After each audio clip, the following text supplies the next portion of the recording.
With the pandemic that came upon us, the rise of video conferencing tools like Microsoft Teams and Zoom has led to more aspects of the sales conversation to occur virtually.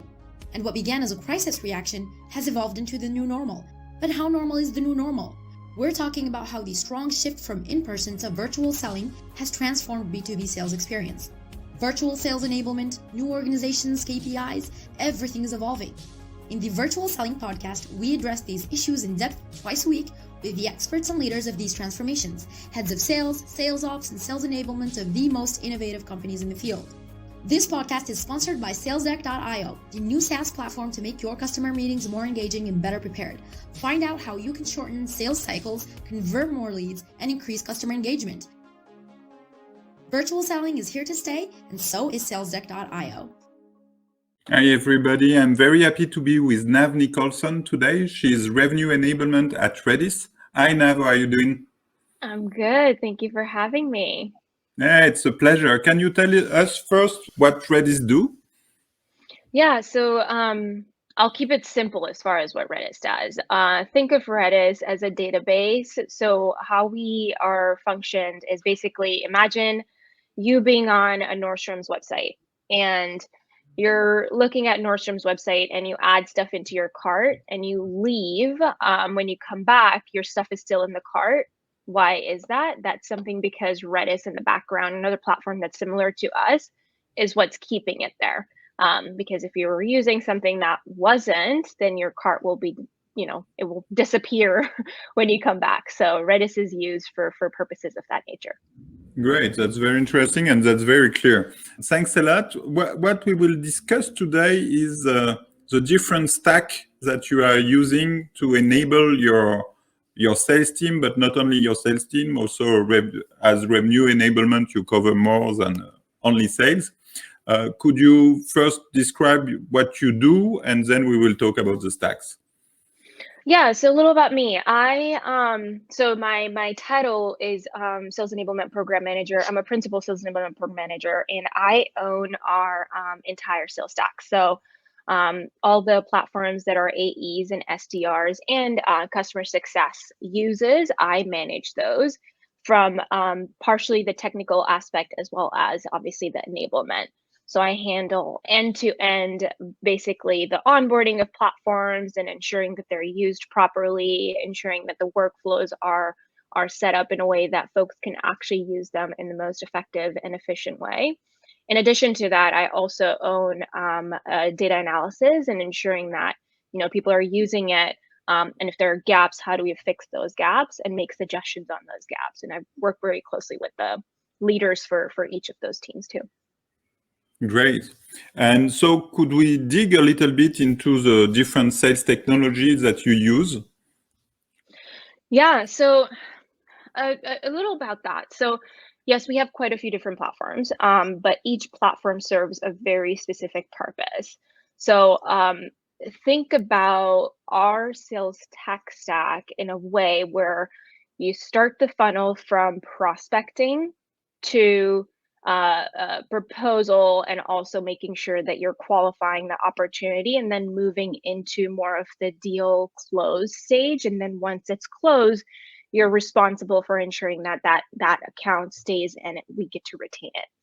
So the way we have our different sales tech stack is divided between like account data solutions, and then we have sales engagement platforms, and then we have some social network platforms that we use too, and then some inbound channels, so inbound chat channels.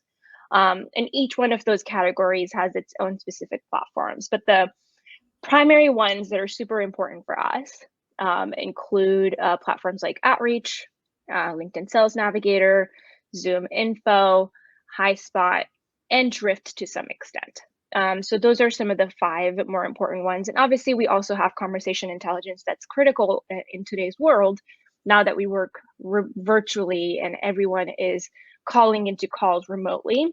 The way for us to actually see how the conversations are going between an account executive and a customer, we use conversation intelligence platforms really well. And for that, we have Chorus and also Outreach Kaya. And the way we have Outreach Kaya is more for our brand new hires, and it's a very specific use case, which we can get to in a little while, but that's I, our I don't primary know technique. about Outreach Kaya. What does Yeah. it do?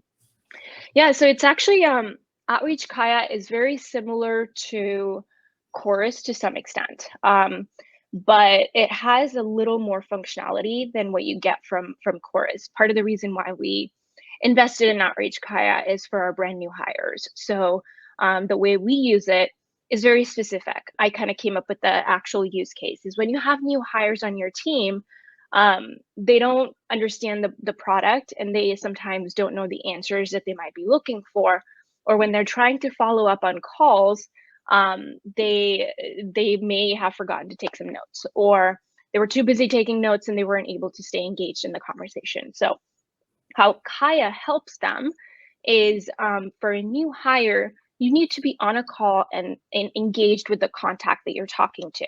So Kaya provides real-time transcripts. So while you're on a call, the conversation that you're having, it shows up on the right-hand side of your screen or left, wherever you want to keep it. And you can bookmark that transcript. You can take notes in that live conversation. Not only that, we've created some content cards. So when you're on a call and say the customer asked you some sort of question, and that question is specific to a product or something that is related to a deal cycle, whatever it may be. If we have a content card, that content card has some sort of trigger words that will trigger it. So if the customer asks, oh, what's your pricing for Redis series? We have a content card that'll pop up. And so if the rep chooses, they have the ability to read through that. And if they choose not to read it and they say, hey, I'll actually follow up with you afterwards, Kaya sends a follow-up email with all the content cards that popped up during that call. And it also tells you if the next steps were discussed in that conversation. So you can easily use that follow-up summary email to reach out to the customer that you were just talking to. So it just ensures that, when you're talking to contacts as a brand new hire, you're using the most knowledgeable information and also ensuring that you're following up in the most reasonable way, and you're not missing certain pieces of the conversation itself. And so why do you keep in Chorus when this solution seems to be more complete or more useful? So Chorus actually plays a very critical role for our reps as well. Chorus is more for folks that have been here for some time. And also the new hires get it too, but how we're using Chorus is more specific to just recording calls and ensuring that all of our managers also have access to them. And we use Chorus on an opportunity level to kind of identify, certain keywords that were discussed during the conversation. One of the key things that Kaya is currently missing is that you can't really record, you can't really send a call recording transcript back into Salesforce. And that's critical for us when we're doing some sort of analysis on the conversations that our reps are having. So Chorus does still play, a very critical piece for our account executives that have been here a while. So you really have a stack that is really complete and in the order to have all the features. And I believe that you are ready to have such a extended stack. It's because there is an array for every type of solution. Exactly. Yeah, exactly. Yeah. And each platform, like I said, serves a very specific purpose. But they don't, work in silos. All of our platforms talk to each other in such a way that if you do something in one, it will be impacted. It will impact what you're doing in the next one. So all the workflows are very integrated in the way that they, function for each of our reps. And when I say reps, I'm referring to, our entire sales team. Great. If we go deeper into those technologies, you express us the big families, and you just express it's not only the reps. Who is using them and for what purpose? Yeah, so we have, like I said, we've got some of the primary ones like the Outreaches, the Zoom Info, 6sense, LinkedIn Sales Navigator. Those are used by our SDRs and AEs, and our SDRs are broken up into, the outbound SDRs versus the corporate SDRs, which handle more inbound stuff too. And then for AEs, we have some AEs that handle more of the smaller accounts, and they also get a lot more inbounds than the field and strategic teams. So all of those platforms are used by all of them. And in terms of our success team, the primary ones that our success team has access to is Outreach and HighSpot. And Outreach is a sales engagement platform, so it's used more for handling, any conversations that you have with your contacts and customers, and all of that is auto logged into Salesforce, and that's very important for customer success and obviously the entire sales team. Great. I see a tool that I never heard of, which is Bamboo. Yeah, so Bamboo it's actually managed by a marketing team. It's more of a marketing platform. And how Bamboo functions is you can create some content that can be easily shared on your social media.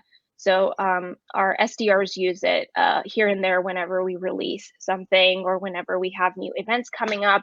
Our marketing team can actually post some of that information in Bamboo that allows our SDRs to basically copy some of that content and then paste it into their LinkedIn posts to kind of get more attention for certain specific items. And this part is effective or in the sales process? So that platform, we haven't been using it for very long. So I can't say if it's working or not, but we have gotten some really good feedback on it. The SDRs that are leveraging it, they do find some benefit from it, but I can't speak too much to it since our marketing team actually manages it Okay. end to end. Mm-hmm. And what is the process you use when you want to add a new software to the stack, or sometimes to remove one? How do you make those type of decision?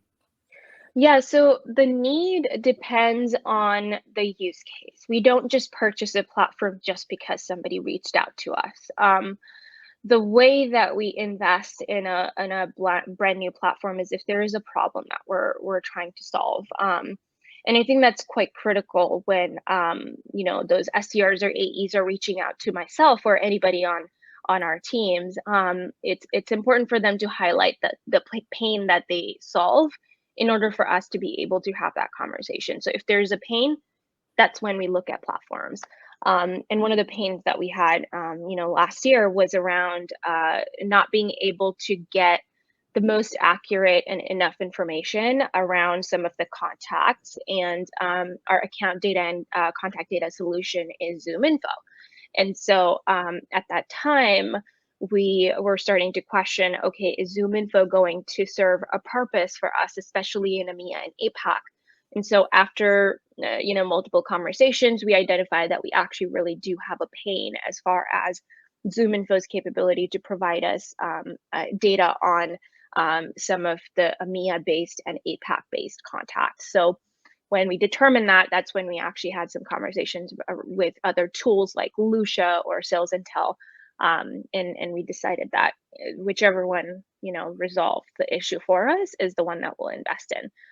But if that wasn't a problem, we wouldn't have even had that conversation. So it's very much so based on pain that we might be experiencing that will impact the revenue generation for our company long term.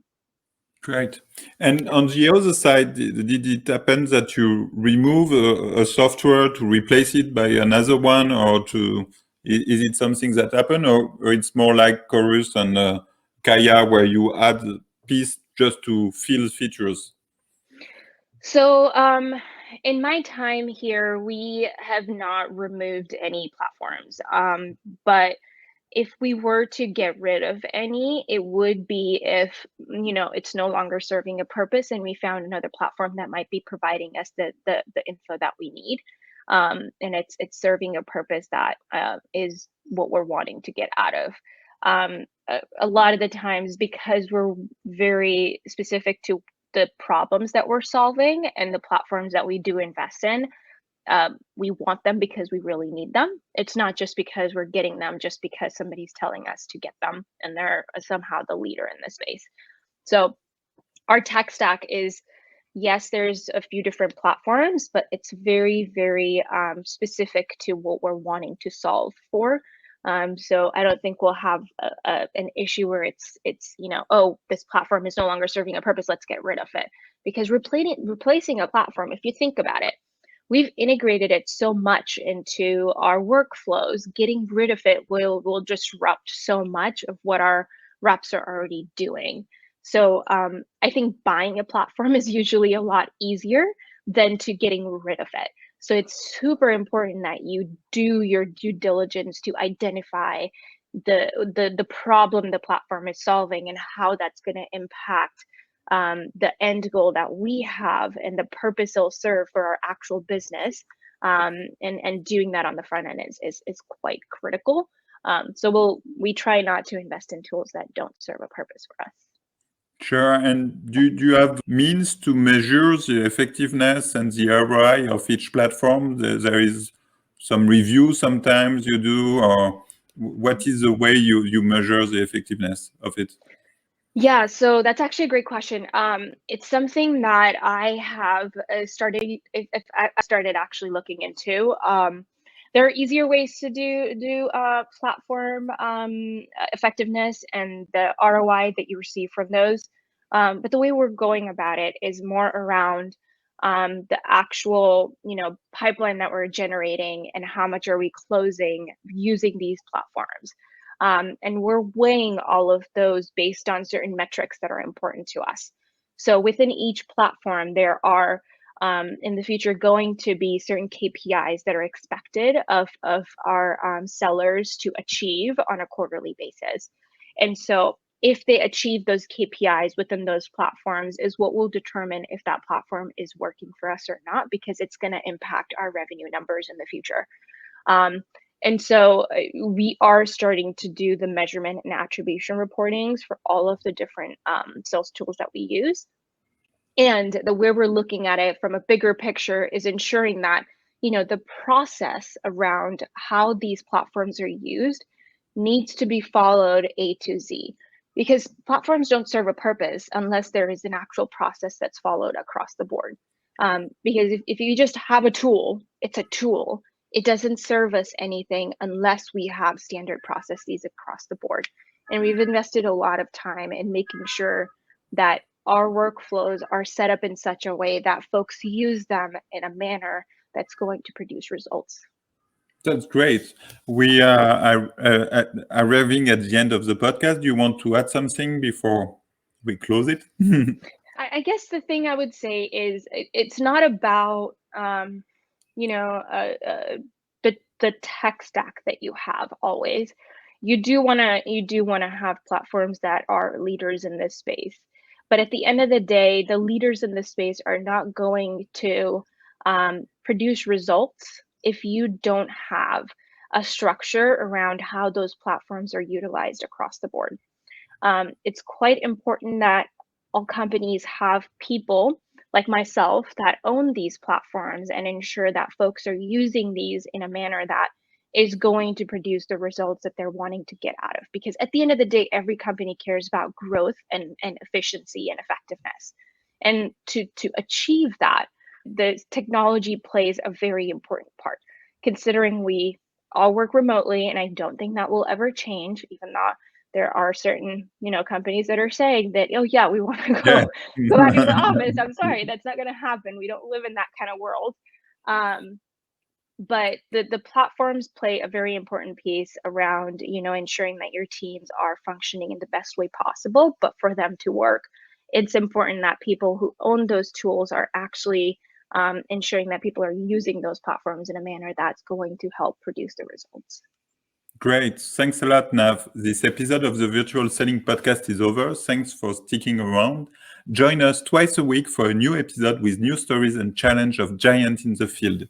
If you enjoyed today's episode, we are always listening for your feedback. Share the show and subscribe on your favorite podcast platform so you don't miss any episode. This episode was brought to you by SalesDeck.io, the virtual selling platform that increases your sales team efficiency and sales readiness, enables remote management, and advanced sales operational excellence. Book your SalesDeck.io demo today to discover how you can close more deals with engaging and better prep customer meetings. Thanks a lot, Nav. It was a pleasure. Yeah, thank you for having me.